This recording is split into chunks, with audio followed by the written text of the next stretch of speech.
Hello, everyone. This is Judy Spain with the Georgia Independent College Association. I'm the Compliance Collaborative Consultant, and I'm here today to moderate, facilitate the webinar that's going to be presented by Rob Clark. The webinar today is on IT security for non-techies. Just to go through a couple little housekeeping measures first. All the attendees have entered in listen mode only. So at this point, none of you will be able to specifically ask a question of Rob or myself during this presentation. If you notice on the right-hand side of your screen, there's a box that either says questions or chat. If you have a question during the presentation, please feel free to go ahead and put the question in that little box. If it is something that I can interrupt Rob with at a certain moment and ask him to address that question, I will. Or we could wait till the end of the presentation to ask that question as well. Or if you would prefer to ask Rob a question after the presentation, no problem whatsoever.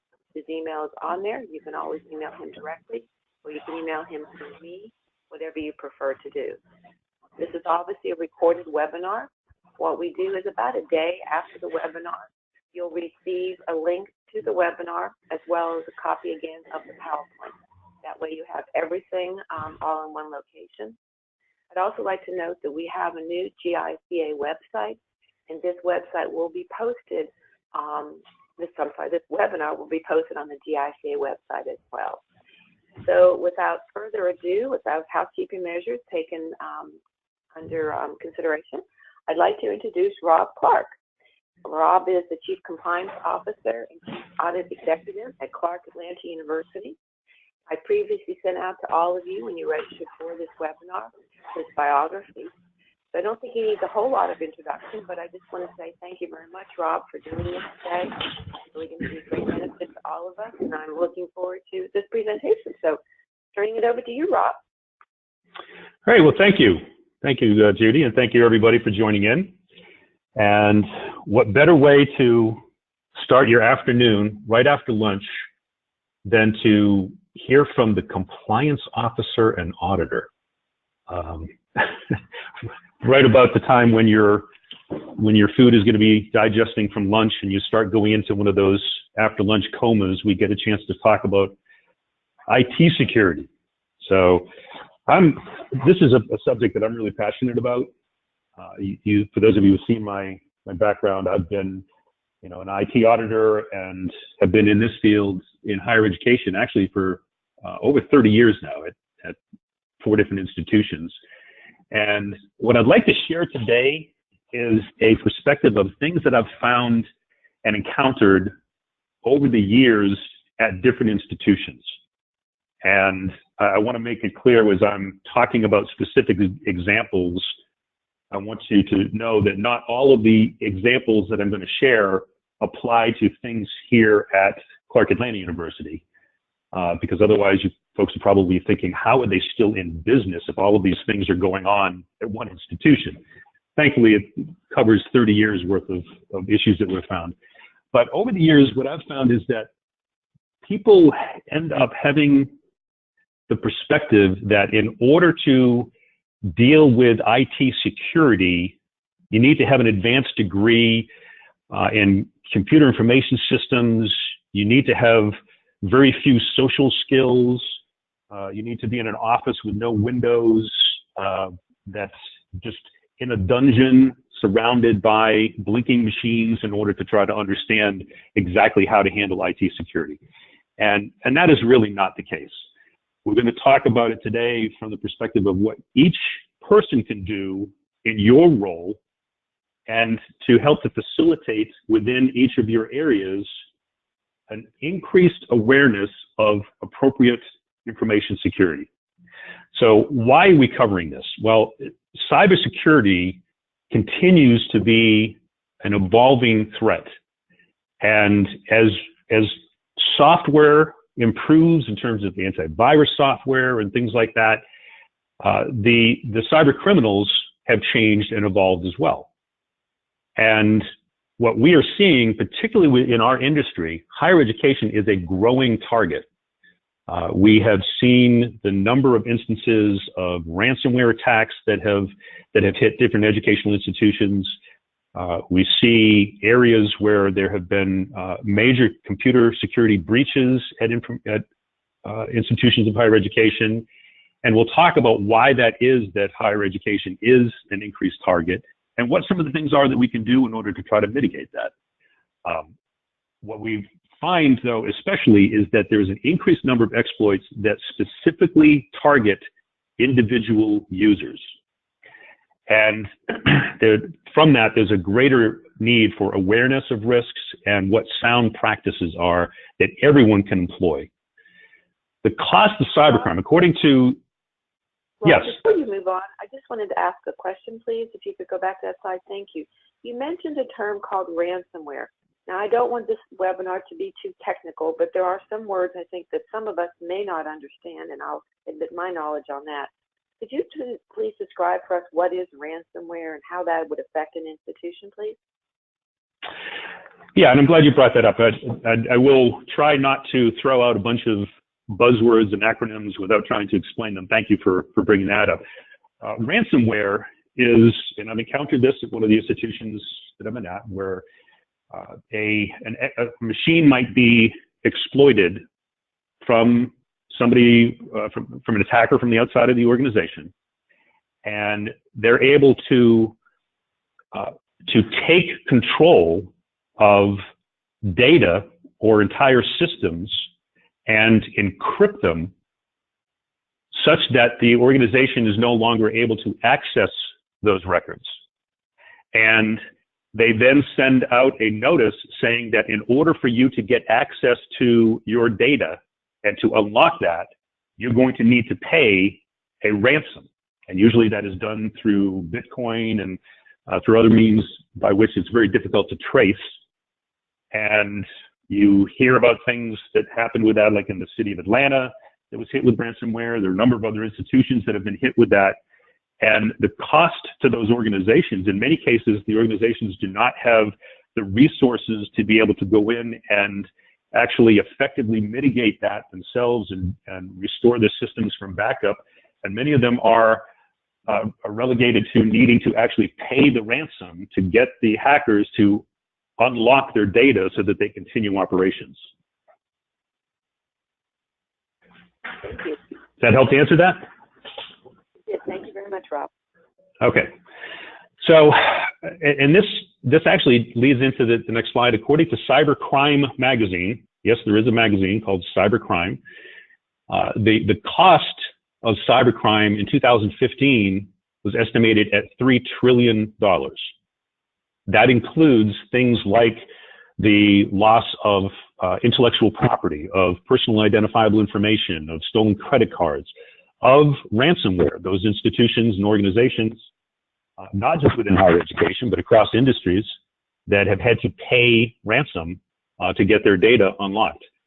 Well, that is growing at such a rate that by 2021, that cost is projected at $6 trillion, which now means that cybercrime is becoming more profitable than the global trade of illegal drugs. And when you think about what the economic impact is on different organizations and different countries, a lot of the cybercrime is actually being originated in and launched from countries abroad, and this is becoming a huge revenue stream for some of those states. So it's something that we really need to be paying attention to, and it is not going away. So the idea of sticking our head in the sand and saying, well, we just hope that the IT folks in our organization are going to be able to take care of us, we really need to have a broader perspective of that. Higher education, I mentioned earlier, is a growing target. Well, why is that? First of all, there's lots of valuable information, and that includes things like Social Security numbers, not just of employees and faculty, but of our students. Financial aid, when you consider those of you who are involved in financial aid, and if your students are selected for the verification process where they need to send in tax records and tax returns, all of the financial information, the banking information, medical records, all of those things we have a huge repository of valuable information that can be then sold on the dark web. Higher education is known for its open environment.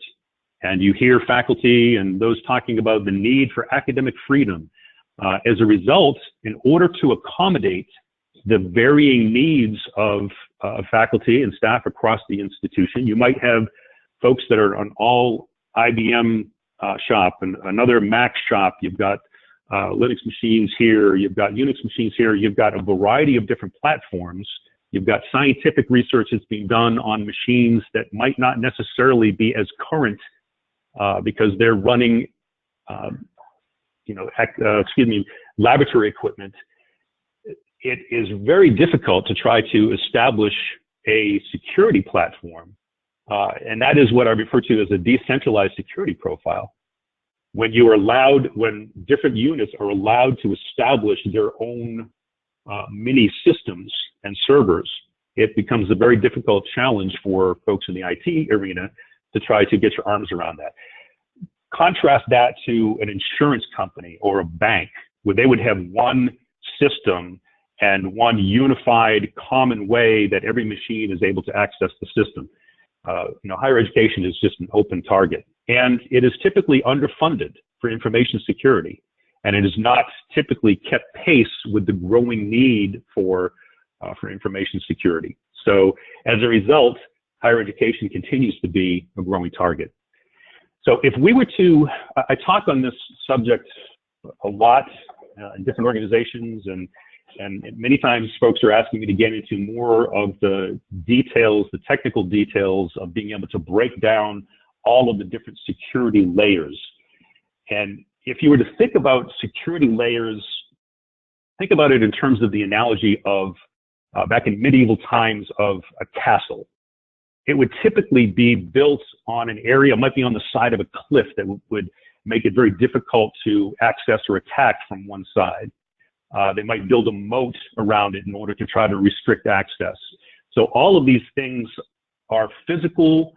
You go from physical control, where you might have server rooms at your institutions that are access controlled and card swipe, and you might have fingerprint or retina scans in order to try to get into some of the control rooms. You might have firewall and intrusion prevention systems, IPS, or intrusion detection systems, IDS. These are some of the things you might be familiar with or might have heard your IT folks talk about. Multi-factor authentication. What that means is being able to authenticate and get access to your system with more than just a password. You would need to have some token. You need to have a key fob that has something where you have it on your person, as well as something that you know as a password. Antivirus scanning, the encryption over your files and data, secure coding of the applications themselves, and enterprise risk management, rights management.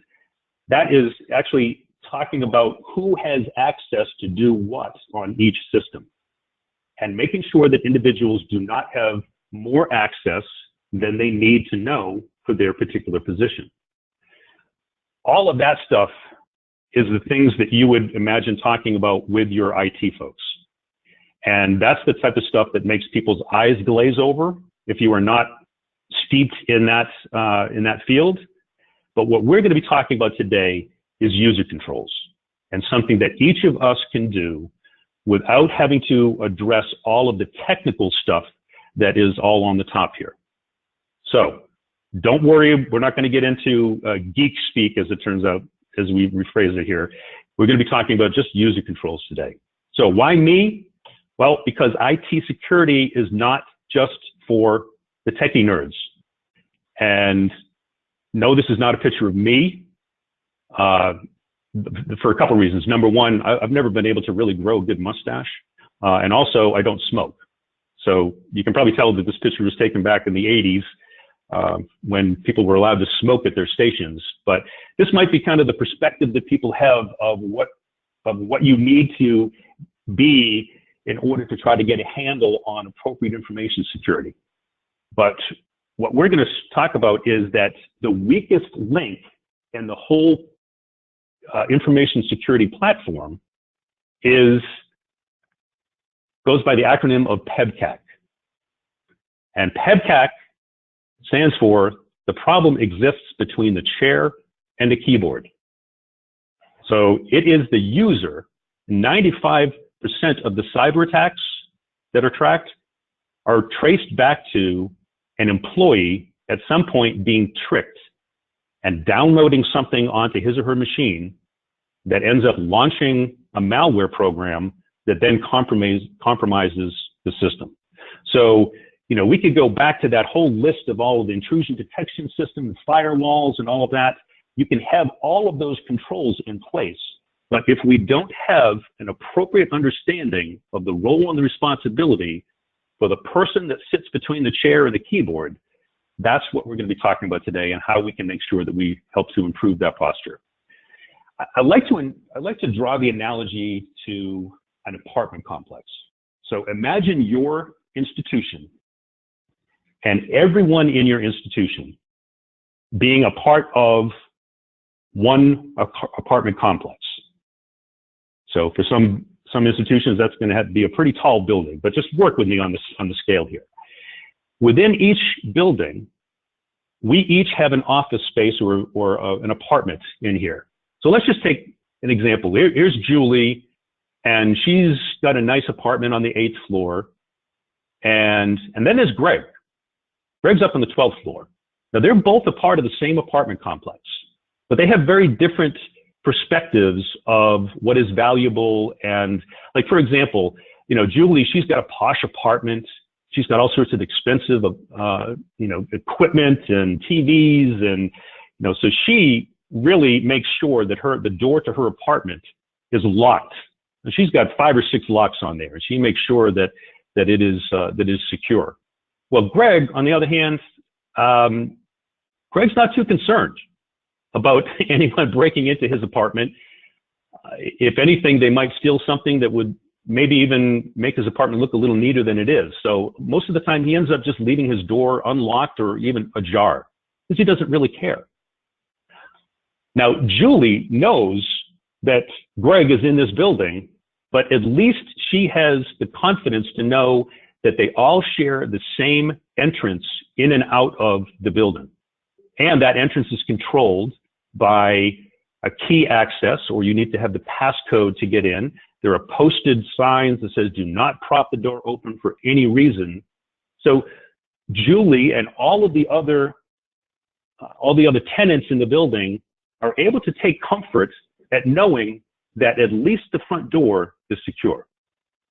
But remember, Greg's up on the 12th floor, and he's got somebody coming over to his apartment later, and he doesn't want to have to trace all the way down to the first floor to let them in. So he knows that his friend's coming over, and he decides to just go down and prop the door open. And without realizing it, and without Julie being aware of it, and all the other tenants, even though the door says do not prop open, he has opened the door to let the coyotes into the sandwich shop. And now you've got folks you've got the front door that has been propped open, even though there were signs prohibiting that.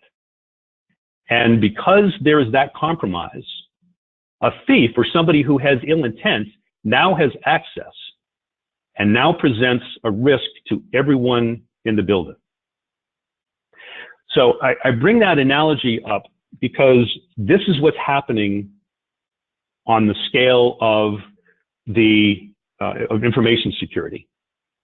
If one person within the organization is lax about the controls that he or she uses on his or her machine, that is then going to present a risk to everybody within your institution. Because once somebody gets access, they have the ability to mask themselves as you and to then get access to everything else that you have access to. Many people, when I talk about this, end up saying, well, you know, I don't really care. I don't have anything of importance on my machine. If somebody got into my machine, you know, I've got some emails. I don't really have any confidential information. I don't have any personal identifiable information. Well, what they are looking for is not just personal identifiable information. They're looking for your access. So let's take a look at what are they looking for. They're looking for personal identifiable information. So Rob, security numbers. Yes. Rob, let me interject for just a second here. I think this is a really good moment to kind of go back to that previous slide and talk about that access issue.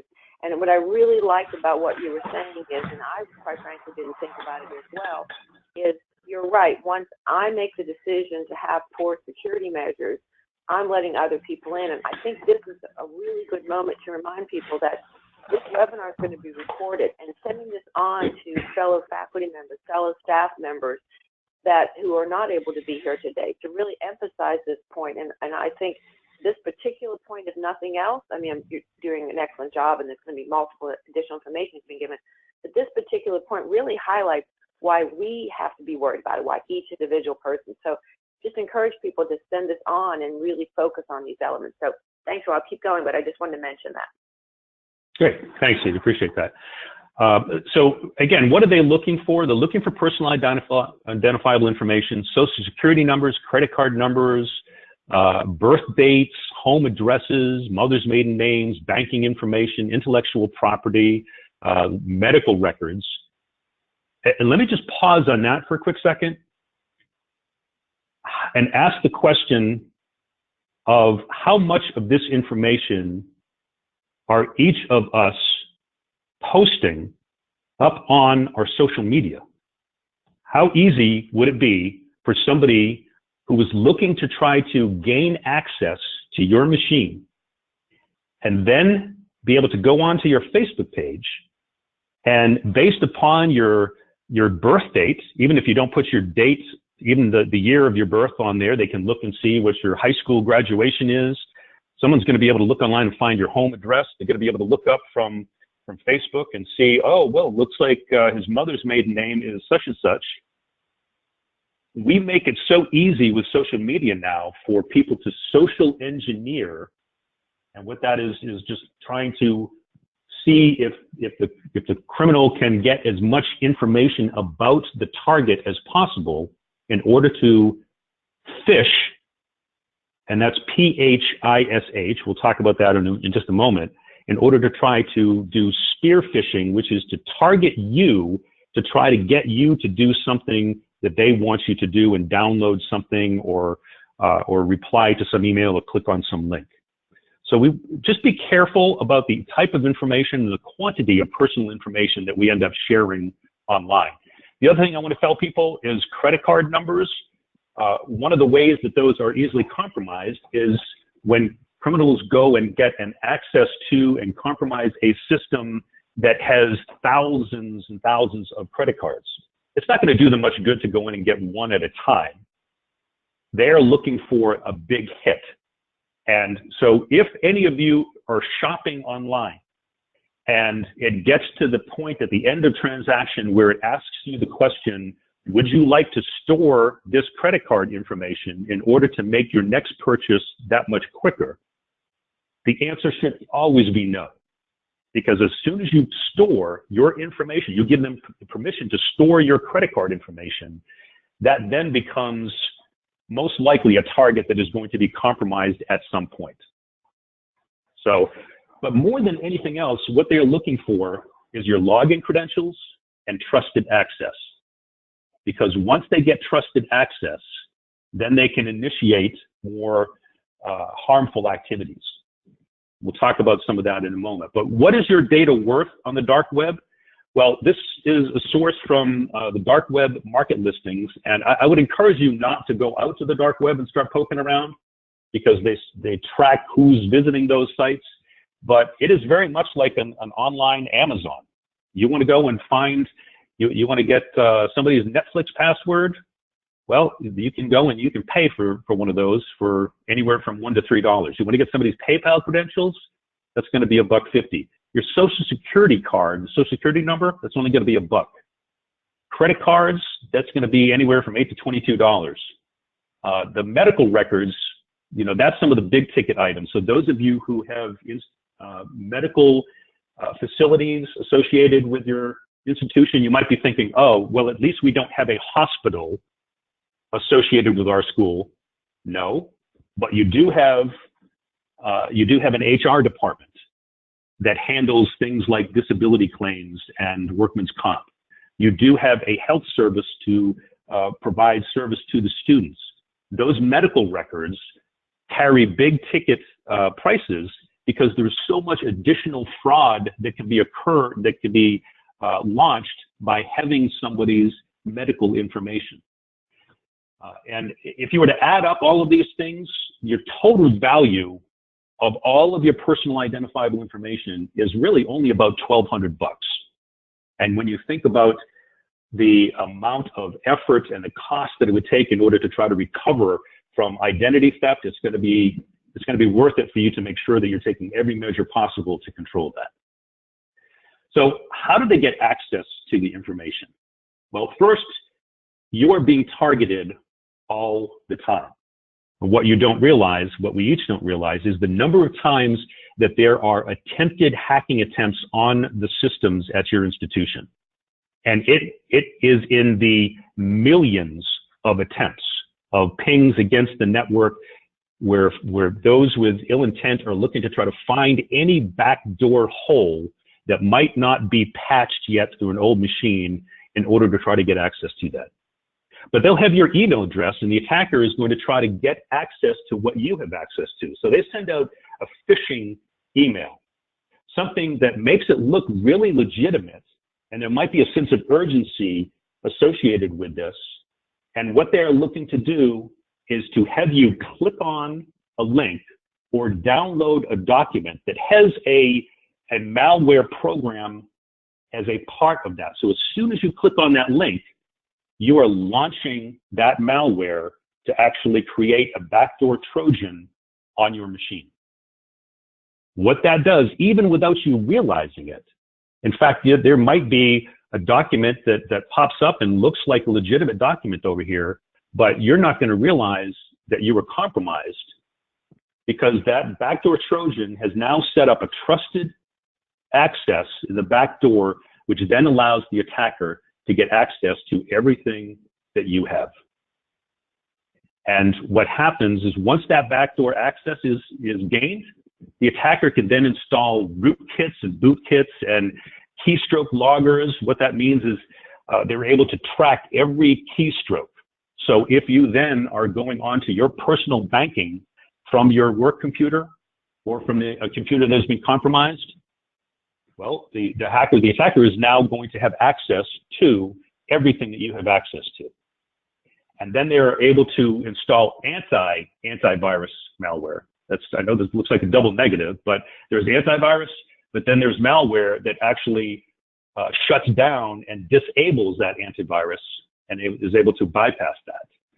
And most users are going to be unaware that their system has been compromised. So it's not easy for people to be able to see, oh, wait a minute, my system looks like it's been hacked. Most of the time, these are small programs that run in the background, and what they're doing is they're just watching. There was a situation that occurred at one of the institutions that I've served at where there was somebody whose computer was, they clicked on a link that looked like it was a legitimate email, and what that allowed the attacker to do is for a period of many weeks, just watch the correspondence between that person in the accounts payable office and her supervisor. And when the supervisor was at a conference, and the attacker obviously was able to track and know when the supervisor was going to be out of town, the attacker then sent an email that made it look like it was coming from her supervisor. And it said, we have a problem. XYZ vendor is upset. They have not received their check.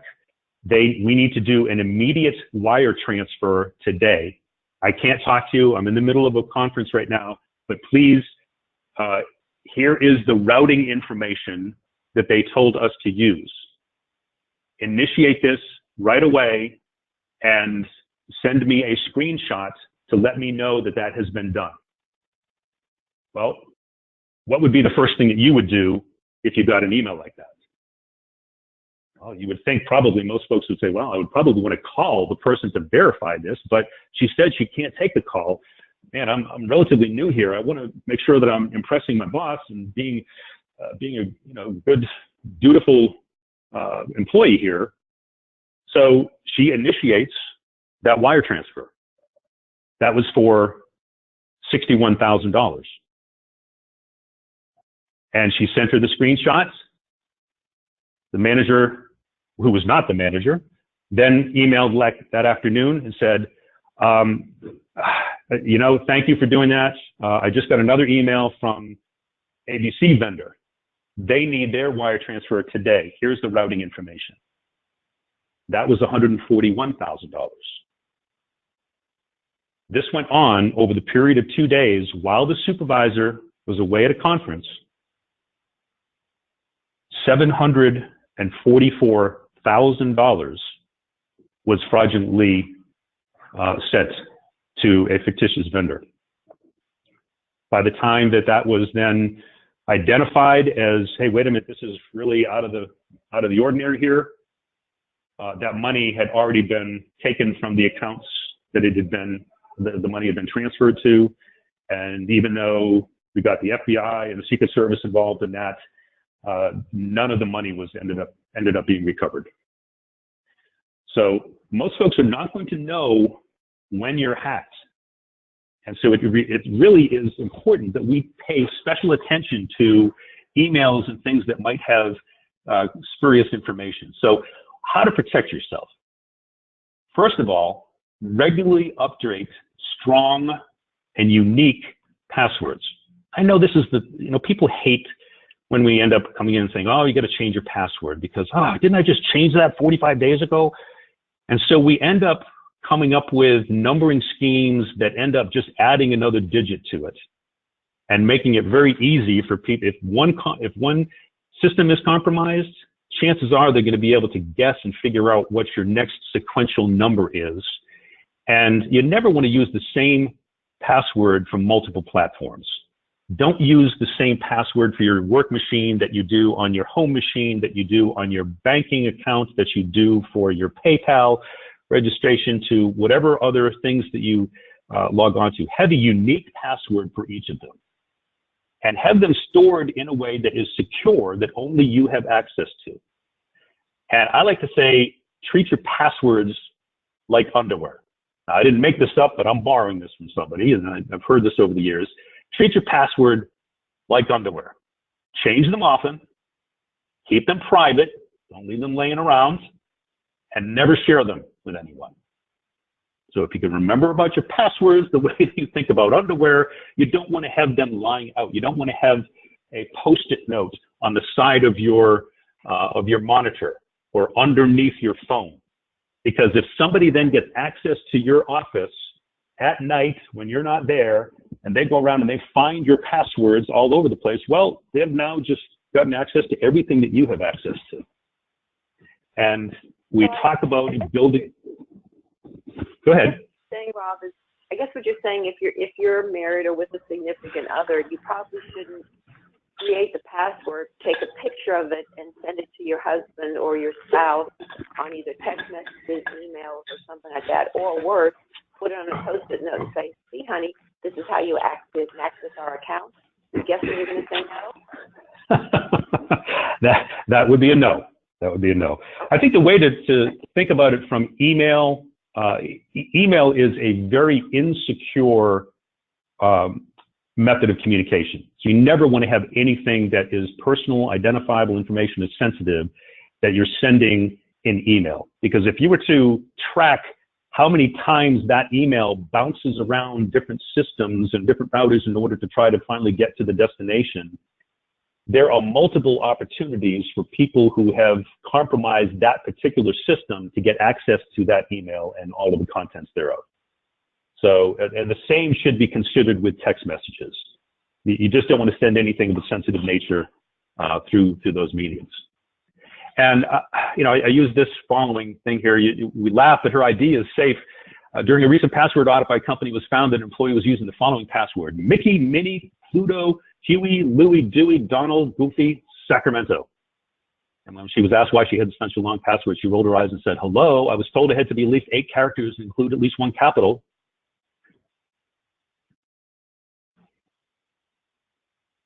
If you ask me, that's actually a pretty good password.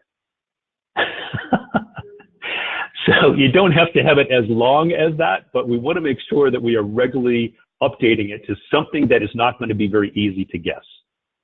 Now I want to cover what some of the ways are to spot phishing schemes. Double check the origin of an email before you open anything or act upon it or respond to anything. I think we need to live in a day now where we are assuming that we are going to be hacked or people are going to try to hack us, and we need to exercise an additional layer of scrutiny and of, I don't want to say suspicion, but we just need to verify. So looking at, and email addresses can be spoofed. And what that means is they can be made to look like they are authentic when in fact they might not be coming from that domain at all. It might be, and if you look at the suffix here of the email, if you see something, in this particular case, it would be HK for Hong Kong, or it might be Russia, RU, that, you want to look to see if there's something that looks to be out of the ordinary. Is there a sense of urgency? As you heard me explain from the example of the accounts payable clerk who was compromised, there was a sense of urgency. This needs to be done today. This needs to be done right away. If you don't respond to this right away, your account is going to be locked. There's going to be some sense of urgency that is going to cause people to think, oh my gosh, I know I probably shouldn't do this, but I need to do this right away. Otherwise, bad things are going to happen. Look at the body of the message and look at the signature. Is it generic? Is it personalized? Is it customary to what you would expect from that sender? In the particular case of the accounts payable clerk being compromised, when we were able to look at the actual email that was sent, it was a little bit different than the typical email signature that her supervisor regularly used. That should have been enough for the accounts payable clerk to say, no, wait a minute.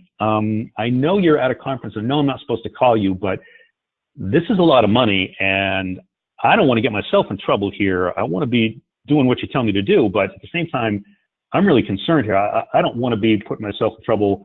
I'm going to call and verify this. Always verify. In this particular example, you see at the top here, what does it say? Extremely urgent. You're able to look at something that says, take this seriously soon. If the program is going to close out until next year, click here to let us know if you'd prefer a check or direct deposit. Well, a lot of people are going to say, well, heck yeah, I'm going to click on that. And as soon as you do, that ends up launching the malware and makes you susceptible. Other things to look for in an email. Look at the content. Is it asking you to open a file or go to a website link?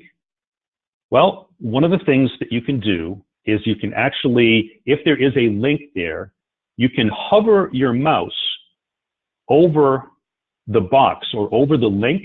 Do not click on it, but just hover your mouse over that and it will display what the actual URL is.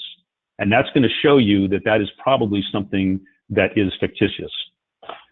In most cases, what we tell people to do is to just call or go directly to the website itself and not click on any links within an email like this.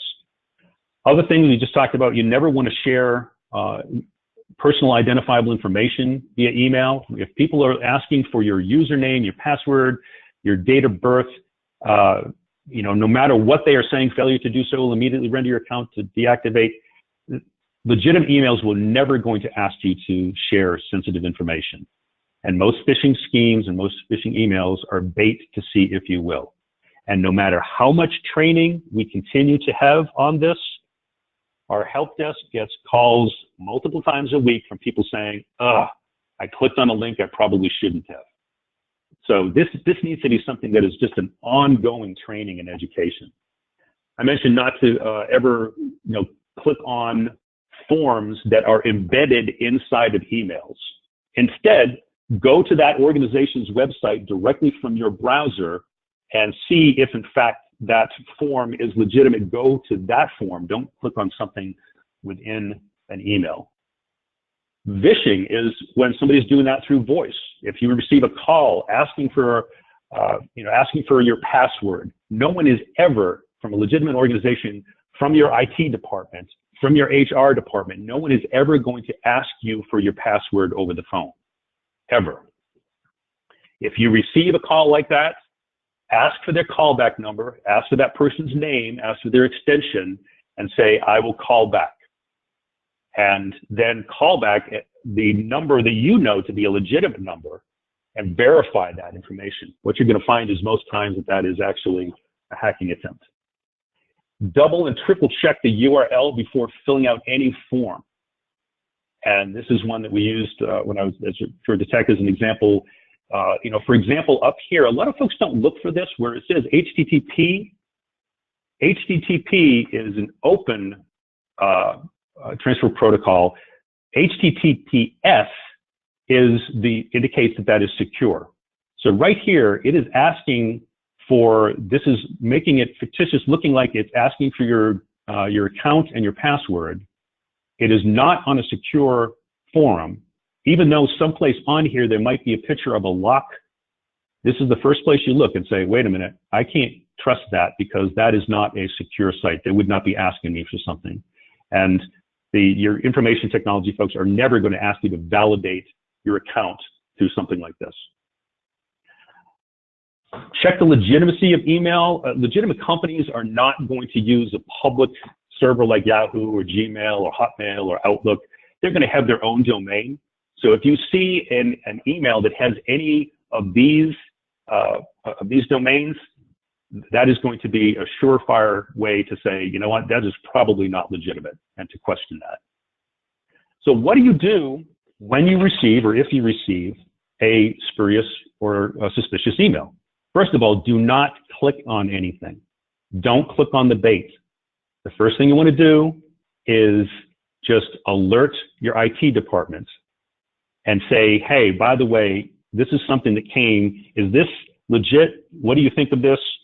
Call them first. It's going to be a lot easier for them to try to coach you on the beginning part as opposed to having to do a remedy after the fact. Call the person that you think that the email is from. Ask them, hey, did you send this to me? I see that you sent me an email and sent me a file. Before I open this, what is that file? Did you actually send that to me?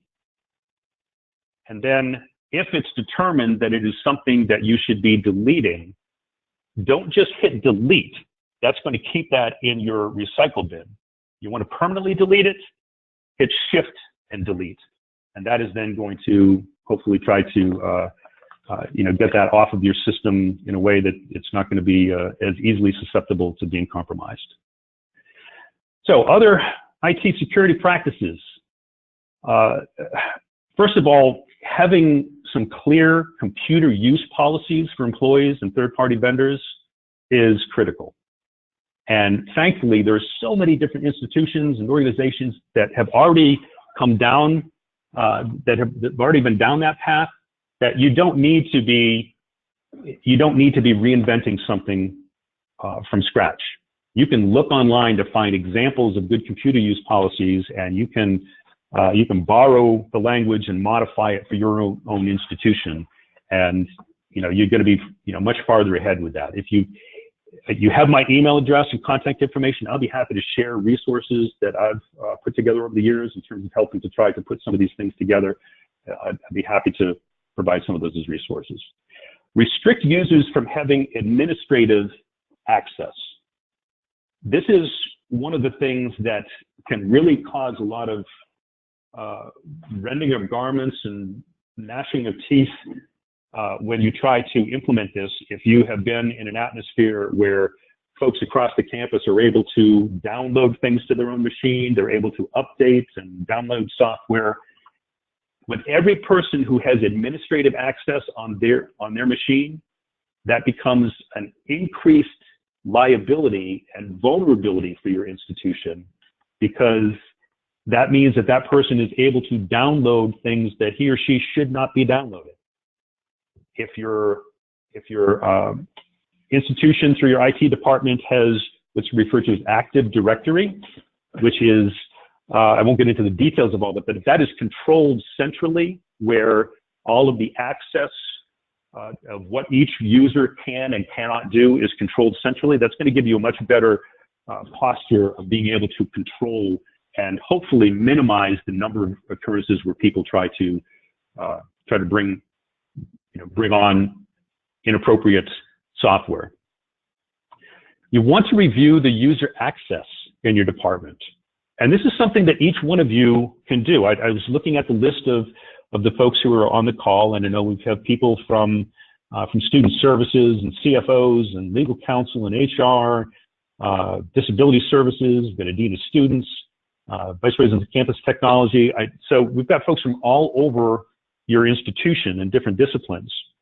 But one of the things that you can and should regularly do, and we try to do this on an annual basis for every person at the university, every VP and director has to go through on twice a year and verify that the people who have access to Banner, which is our enterprise system, or other systems, ancillary systems that might feed into Banner, what is the access that that person has? Is that still appropriate? Are their job functions still requiring that level of access? If not, then let's make sure that we are not giving that person more access than he or she needs. Why are we doing that? Because the people with greater access are going to be the bigger targets. Because we have to assume on every one of your institutions right now that there is somebody who has compromised some machine within your network and is simply lurking, and they're watching, and they're seeing who is who, they're seeing what the flow is of transactions and information, and they know who the people are that have the most influence and the most access. And what they're going to do is try to social engineer or find ways that they can try to get that person to compromise his or her ID. So the fewer people that you have with that administrative access, the better it's going to be. So I would encourage every one of us to do that on at least an annual basis. Regularly update system software and antivirus software. Now, this may or may not be the responsibility of each of you. You might have your Office of Information Technology that does that on a regular basis, but what I would encourage you to do is to ask the question of your IT department, hey, when is the last time that our antivirus software was updated? One of the reasons that you get an update on your system is because there has been an identified vulnerability that software maker has to now mitigate by putting some patch in and then having everybody update that system software. So if you are behind on updating that software, then there's going to be a greater likelihood that you could be a target of a compromise. I put in parentheses there, don't forget other devices such as printers and routers. Most of the printers that you're going to have, networked printers, have their own hard drive. As such, that becomes an increased vulnerability or point of vulnerability for compromising that with malware. So making sure that your protection over your printers is something that is included by the analysis that is done by your IT department. If there is an update or driver that needs to be included for your printers, make sure that that is done on a regular basis, because what we have found in many of the compromises that we've identified over the years in doing forensics analysis and trying to find the point at which the system was initially compromised, in many cases it was printers. So that needs to be a part of the review. Ensuring against software piracy within your department, and this is not just for reasons of making sure that people don't download software that might have malware a part of it. But this is actually a point of liability and a point of vulnerability financially for institutions that might be a little bit lax in making sure that each machine has its own software license. If you get one copy of a software, you know, we see this in some of the scientific labs where there's one copy of some scientific program and they then load that onto 20 different machines, but they only have one copy of that. The fines and penalties are $15,000 per instance. So if you buy one copy of a software and you then load that on 20 machines, you've got 19 times $15,000 that is going to be the fine and penalty, along with a full software analysis that is done by an external organization that is going to be looking to try to make you an example and put you on the front page of the papers. So that is another caveat that I want to make sure is not lost in all of this. And then back up data and store securely. We have had, from the different institutions I've been a part of, we have had systems that were not appropriately backed up and crashed, and we lost transcripts that go back decades and decades, and we have no way of recovering that data. There has been financial information. When there was a ransomware attack, there was not appropriate backup for some of the systems that had been compromised. And when you consider the risks associated with that and the federal laws that require your institution to inform individuals whose information may have been compromised, everything from the Gramm-Leach-Bliley Act to the NIST framework, NIST, which comes out from the Department of Commerce, that outlines all of the different roles, responsibilities for institutions to ensure the protection of information. California Bill 1386 that actually has the state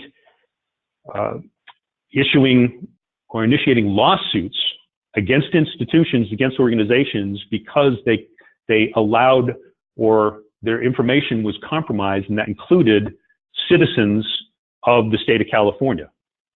So all of us here in Georgia, we might not necessarily be thinking about California laws, but California is going after this aggressively. So we really have to make sure that there's appropriate backup and to store that securely, not just to put it on a thumb drive and then leave it in your desk drawer, but to have a systematic way of making sure that critical information is appropriately backed up, it is locked, you prevent that from getting unauthorized access to folks who don't need it, and you make sure that that is appropriately backed up.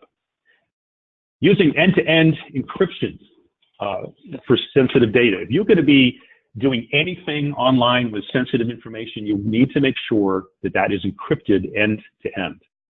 We should never be sending information or spreadsheets from one part of the institution to the next that includes personal identifiable information.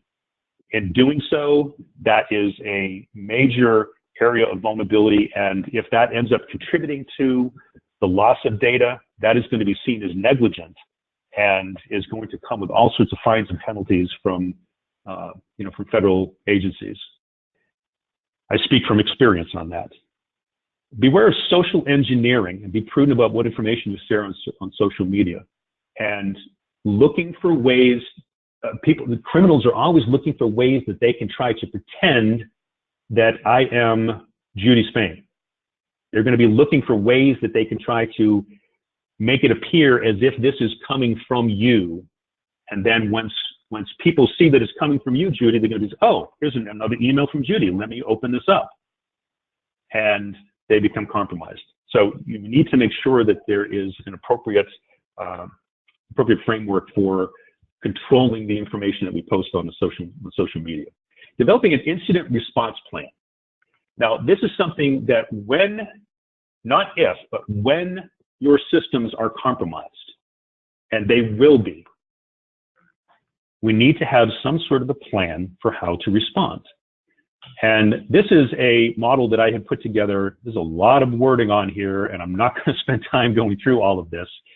But what it'll tell you is this is something that I put together when I was at Georgia Tech, and this actually became was recognized actually by the governor and chancellor, and was actually mandated to be adopted by every institution within the university system.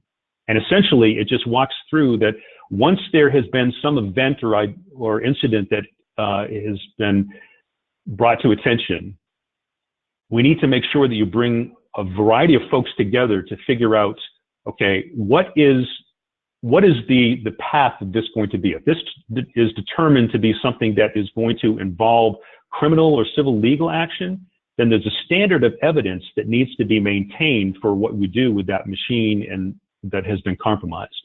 If it's not likely to result in legal action, and it's just going to be administrative action, well, then there's a different path that we can take for how that information is reviewed and investigated. And then the process of doing the investigation, who is going to take the lead at that, conducting that, and then following up and reporting. So there needs to, it might not necessarily need to be as, as detailed as I've got here, but all of these elements are what you should have in place as a part of an incident response plan. So other effective practices, developing a business continuity plan for each unit. Asking the question, what would happen if you could not get access to your building? For example, at one of the institutions I was at, there was a gas leak in one of the buildings, and we had to evacuate, and they could not determine the access of that, and that building was offline for 3 days. Now, you're talking about one of the key administrative buildings. So what was the plan? How was business going to continue? We still needed to initiate payroll. We still needed to have financial aid that was processed. We still needed to get access to the registrar. And if your institution doesn't have a solid plan for what would you do if you couldn't get access to the building, or what would you do if the electricity went out? And actually, one of the main reasons that a business continuity plan needs to be put in place is because of electrical outages. Not necessarily a storm or a tornado, although those are the things that sort of catch headlines, or a flood. We remember our colleagues down in, after Katrina, where institutions were just inaccessible. And that really put to the test people's business continuity plans. Well, it doesn't have to be something on that grand of a scale. It could be just that the power is out. And how do we go about continuing our operations? Do we have plans to do that? If so, those plans should be tested. We should actually do desktop walkthroughs to make sure that this is what's going to happen if we can't get access to that. In one of the units at a prior institution, the director was really trying to drill this point in, and one night after all the folks left, he went in and he took everybody's computers out and he put them in another storage room just to see what everyone's reactions would be when they came in the next day. And his comment when people were freaking out was, well, just use our business continuity plan. Let's just, and that shone the flashlight on the fact that folks really had not done an appropriate walkthrough of exactly how to do that. So I'm not suggesting that you do that and take people's computers away at night, but you can use that as an example and ask the people on your staff, hey, what would we do if something like that occurred? So finally, we want to make sure that there is ongoing education and training, and that you use materials like this to talk about effective practices and to really break it down into simple ways that each employee can understand, so that everyone understands what his or her responsibilities are as it pertains to appropriate computer use online, sharing some of this information in terms of don't be susceptible or don't be attacked by a phishing scheme, but also backup procedures, documented procedures, business continuity plan. All of these things are simple things that can be identified and put into practice by individuals who do not need to be heavy tech people. And then once you are doing that training, there needs to be some way to monitor that to ensure compliance. And when I say to ensure compliance, don't think that that is just somebody who has the title of compliance as a part of his or her job responsibilities. Compliance is all of our responsibilities. There is not a single individual at your institution who does not have some compliance responsibilities. And in this case here, we want to make sure that folks are aware of what their roles and responsibilities are, and that we just try to simplify it as best we can to make sure that folks have the information necessary for them to make the best decisions. Now, I'll end on this, that we have, in this corner, we have firewalls, encryption, antivirus software, et cetera. In this corner, we have Dave. So my comment in summary would be, no matter how many tools and systems you have in place, Dave is going to win 9 times out of 10 because that PEBCAC, the problem existing between the keyboard and the chair, is where most of the problems are going to occur. And what we want to make sure is that you are not seen as Dave or Greg, as I brought up in the earlier example, because you don't want to be the weakest link that your information's. If you hear the people in your IT department saying, oh, this looks like it's an error code of ID10T. Well, ID10T is your help desk. I'm kind of sharing information that probably are going to say, Rob, you're giving away all our trade secrets here. But the ID10T problem is caused by defective input located in the chair. ID10T, if you put all of those things together with the hyphens, you don't want to be seen as an ID10T by the folks in your department. So IT security, it's everybody's responsibility. We should all take a role in helping to make sure that that folks are aware of what they should be doing and to simplify this as best we can. So that gets to the end of what I wanted to share. I know we wanted to keep it in an hour. It was just a couple minutes past. I appreciate everyone's participation with that. I don't see that anyone had logged in with any questions, but if you do have any questions or if there are things you'd like to follow up further on, feel free to reach out to me, and look forward to connect with me on LinkedIn, and look forward to seeing you out in the field. So Judy, with that, I'll turn it back to you. Thank you, Rob. I'd like to thank you very much for this extremely informative webinar.